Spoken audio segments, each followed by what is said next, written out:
Hello दोस्तों, civil services fact by SR में आपका स्वागत है।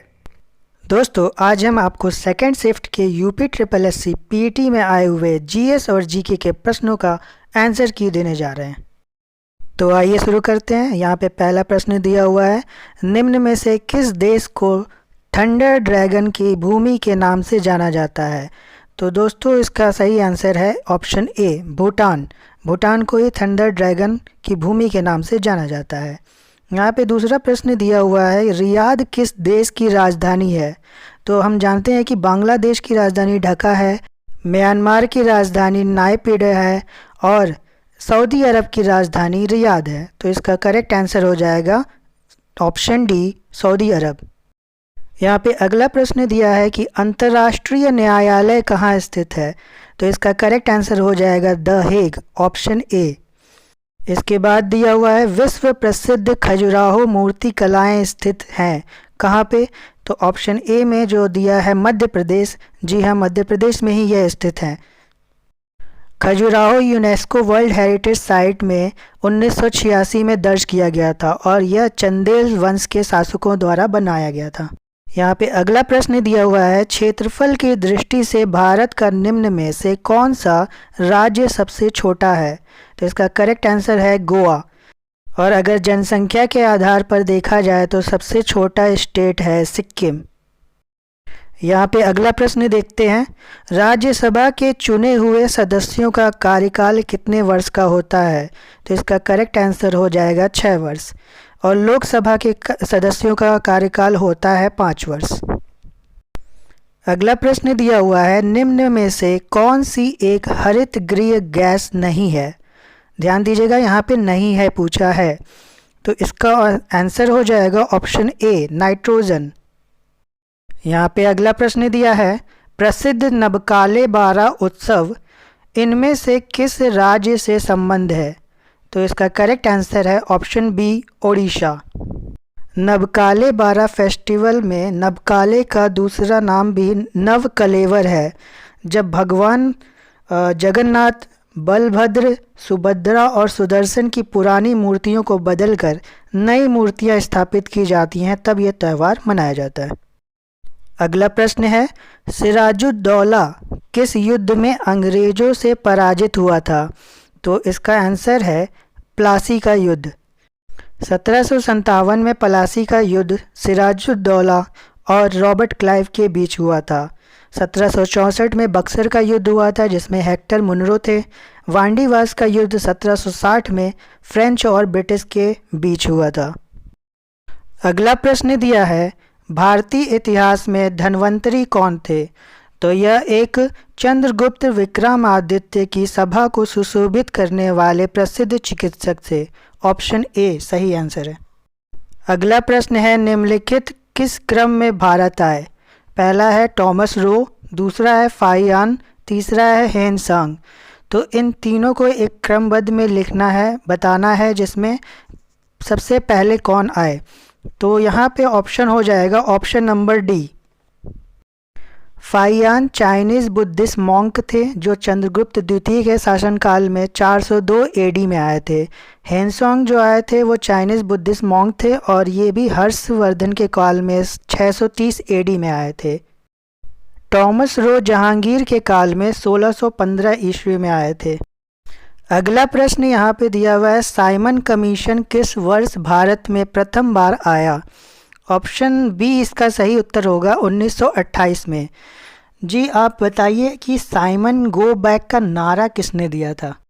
अगला प्रश्न है, भारतीय राष्ट्रीय कांग्रेस द्वारा किस अधिवेशन में ऐतिहासिक पूर्ण स्वराज यानी कि पूर्ण स्वतंत्रता का प्रस्ताव पारित किया गया था? इसका सही उत्तर है ऑप्शन ए, लाहौर। 1929 के लाहौर अधिवेशन में जवाहरलाल नेहरू ने पूर्ण स्वराज या पूर्ण स्वतंत्रता का प्रस्ताव रखा था। अगला प्रश्न यहाँ मिलान करने का लिए दिया हुआ है जिसमें इंडियन नेशनल आर्मी का हो जाएगा सुभाष चंद्र बोस, गदर पार्टी का लाला हरदयाल हो जाएगा, मित्र मेला का वीडी सावरकर और होम रूल लीग का हो जाएगा एनी बेसेंट। तो उसके हिसाब से यहाँ पे ऑप्शन ए सही उत्तर होगा। अगला प्रश्न यहाँ पे दिया है, मौर्यकालीन भारत के विवरण वाली इंडिका के लेखक कौन थे? तो यहाँ पे ऑप्शन सी हो जाएगा, मेगास्थनीज। मेगास्थनीज के बारे में बता दें तो मेगास्थनीज पहले सेल्यूकस निकेटर के दरबार में थे और 305 बीसी में सेल्यूकस निकेटर और चंद्रगुप्त मौर्य के बीच युद्ध हुआ था, जिसमें सेल्यूकस निकेटर हार गए थे और मेगास्थनीज को अपने दरबार से चंद्रगुप्त मौर्य के दरबार में भेजा गया था। अगला प्रश्न है, इनमें से कौन सा क्रांतिकारी संगठन काकोरी षड्यंत्र केस में शामिल था? तो यहाँ पे सही उत्तर हो जाएगा option B, Hindustan Republican Association. यहाँ पे जो काकोरी केस हुआ था वो एक ट्रेन रॉबरी हुई थी जो 9 अगस्त 1925 को हुई थी। अगला प्रश्न है, नागार्जुन सागर बांध किस नदी पर बना है? तो इसका सही उत्तर हो जाएगा ऑप्शन ए, कृष्णा। इसका एक छोटा सा ट्रिक भी हो सकता है, जैसे कि नागार्जुन शब्द में अर्जुन आ रहा है, उसी तरह कृष्णा में कृष्ण आ रहा है और अर्जुन और कृष्ण के बीच के संबंध महाभारत काल से ही हम लोग जानते हैं। तो इस तरह चीज़ों को रिलेट करके याद रखने की कोशिश करें। अगला प्रश्न है, माउंट एवरेस्ट पर प्रथम बार चढ़ाई किस वर्ष में की गई? तो इसका सही उत्तर होगा 1953 में। और आपको बता दें कि पहली बार चढ़ाई एडमंड हिलरी और टेंजिंग नॉर्वे थे। चलिए अगला प्रश्न देखते हैं, निम्न में से किसने महात्मा गांधी के खिलाफत आंदोलन से जुड़ने का विरोध किया था? तो इसका सही उत्तर होगा ऑप्शन डी, मोहम्मद अली जिन्ना। कुछ लोग इसमें कंफ्यूज हो रहे होंगे, कुछ लोग इसमें ऑप्शन बी भी बता रहे होंगे, अबुल कलाम आज़ाद को, लेकिन इसका सही उत्तर ऑप्शन डी ही सही है। अगला प्रश्न है, भिलाई इस्पात संयंत्र के लौह अयस्क का स्रोत क्या है? तो यहाँ पे ऑप्शन सी सही होगा, डल्ली राजहरा। जी हाँ। अगला प्रश्न दिया है, दिए गए दर्रों और उनके स्थानों का कौन सा जोड़ सही नहीं है? तो यहाँ पे ध्यान दीजिएगा, सही नहीं पूछा है। तो जोजिला और बुर्जिल तो जम्मू कश्मीर में ही है, बड़ा लाचा और सिपकिला ये उत्तर प्रदेश में नहीं है, ये हिमाचल प्रदेश में है। और तीसरा है थांगला, नीति पास और लिपू लेक, ये भी हिमाचल प्रदेश में नहीं है, ये उत्तराखंड में है। उस हिसाब से यहाँ पे हो जाएगा ऑप्शन ए, 2 और 3। और नाथुला और जिलेपला सिक्किम में ही है। अगला प्रश्न है, भरतपुर में स्थित पक्षी अभयारण्य राष्ट्रीय उद्यान का नाम है? जी इसका नाम है ऑप्शन डी, केवलादेव घाना राष्ट्रीय उद्यान। अगला प्रश्न है, भारत की राष्ट्रीय आय का आकलन करने वाली संस्था है? तो इसका सही उत्तर होगा ऑप्शन बी, केंद्रीय सांख्यिकीय संगठन। अगला प्रश्न है, सेवा क्षेत्र का दूसरा नाम क्या है? तो हमें पता है कि प्राथमिक क्षेत्र जो होता है वो कृषि से संबंधित होता है, द्वितीयक क्षेत्र जो होता है वो औद्योगिक से संबंधित होता है और तृतीयक क्षेत्र जो होता है वो सर्विस यानी सेवा से संबंधित होता है। तो इसका करेक्ट आंसर हो जाएगा ऑप्शन सी, तृतीयक। अगला प्रश्न दिया है, भारत के श्वेत क्रांति के जनक के रूप में कौन जाना जाता है? तो इसका सही उत्तर हो जाएगा option A, doctor Varghese Kurien. Option B में जो दिया है नॉर्मन एडबर्ग, यह एक टेनिस प्लेयर थे। ऑप्शन सी, बलवंत राय मेहता, यह एक त्रिस्तरीय पंचायती राज व्यवस्था का विचार दिया था।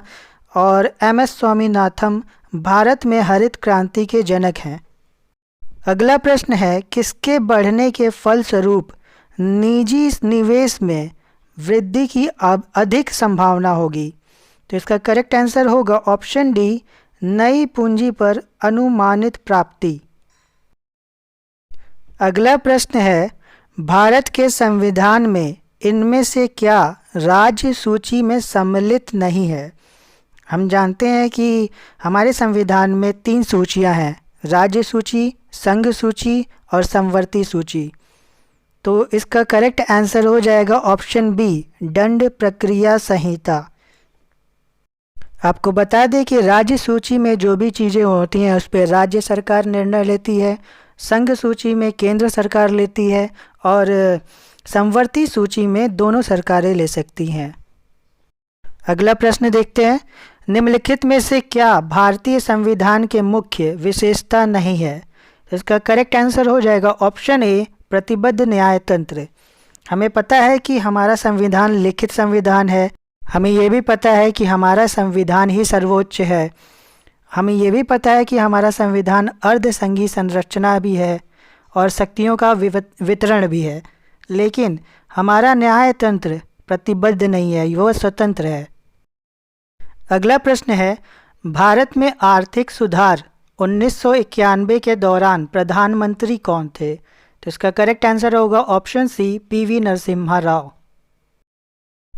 अगला प्रश्न है, भारतीय संविधान का कौन सा अनुच्छेद राज्य सरकारों को ग्राम पंचायतों के आयोजन के लिए निर्देशित करता है? तो ग्राम पंचायत के बारे में हम लोग जानते हैं कि अनुच्छेद 40 में दिया हुआ है, तो इसका करेक्ट आंसर हो जाएगा ऑप्शन ए, अनुच्छेद 40। और ये नीति निर्देशक तत्व के अंतर्गत आता है, क्योंकि हमें पता है कि 36 से लेके 51 तक नीति निर्देश तत्व है। अगला प्रश्न है, त्रिस्तरीय पंचायती राज व्यवस्था का विचार किसने रखा था? तो ये हम आपको पहले भी बता चुके हैं, इसमें होगा option number C, Balwant Rai Mehta committee ने। अगला प्रश्न है, निम्न में से क्या भारतीय नागरिकों को आर्थिक न्याय प्रदान करता है? इसका करेक्ट आंसर हो जाएगा ऑप्शन डी, राज्य नीति के निर्देशक सिद्धांत। तो आप बताइए कि ये राज्य के नीति निर्देशक सिद्धांत कौन से भाग में आते हैं? अगला प्रश्न है, प्रतिरोध की एसआई इकाई क्या है? तो इसका करेक्ट आंसर होगा ऑप्शन ए, ओम। अगला प्रश्न दिया है, नींबू का खट्टा स्वाद इनमें से किसकी उपस्थिति के कारण होता है? तो इसका करेक्ट आंसर होगा ऑप्शन सी, साइट्रिक अम्ल। और आप बताइए कि चींटी के डंक में कौन सा अम्ल होता है? अगला प्रश्न है, कर्कटजनक रसायन से क्या होता है? इसको इंग्लिश में कार्सिनोजेनिक केमिकल्स कहते हैं। इसका करेक्ट उत्तर होगा ऑप्शन डी, कैंसर। अगला प्रश्न है, त्वचा की ऊपरी सतह क्या कहलाती है? तो इसका करेक्ट उत्तर होगा ऑप्शन ए, अधिचर्म या एपिडर्मिस। और इस सेशन का ये आखिरी प्रश्न है, बिजली का प्रवाह सर्किट में कब होता है? तो इसका करेक्ट उत्तर होगा ऑप्शन ए, स्विच बंद होने पर। तो दोस्तों, उम्मीद करता हूँ आप सभी के ये सारे प्रश्न सही हुए होंगे और आपका पेपर बहुत अच्छा गया होगा। तो कृपया अपने अपने स्कोर कमेंट बॉक्स में ज़रूर दें। तो दोस्तों, कल फिर हाजिर होंगे हम लोग पहले शिफ्ट के यूपी SSC PET में आए हुए जीके और जीएस के प्रश्नों के साथ। तो अभी तक आप लोगों ने इस चैनल को सब्सक्राइब नहीं किया है तो हमारे चैनल को सब्सक्राइब कर ले और बेल आइकन ज़रूर दबा लें और इस वीडियो को लाइक और शेयर ज़रूर करें। तब तक के लिए धन्यवाद। जय हिंद, जय भारत।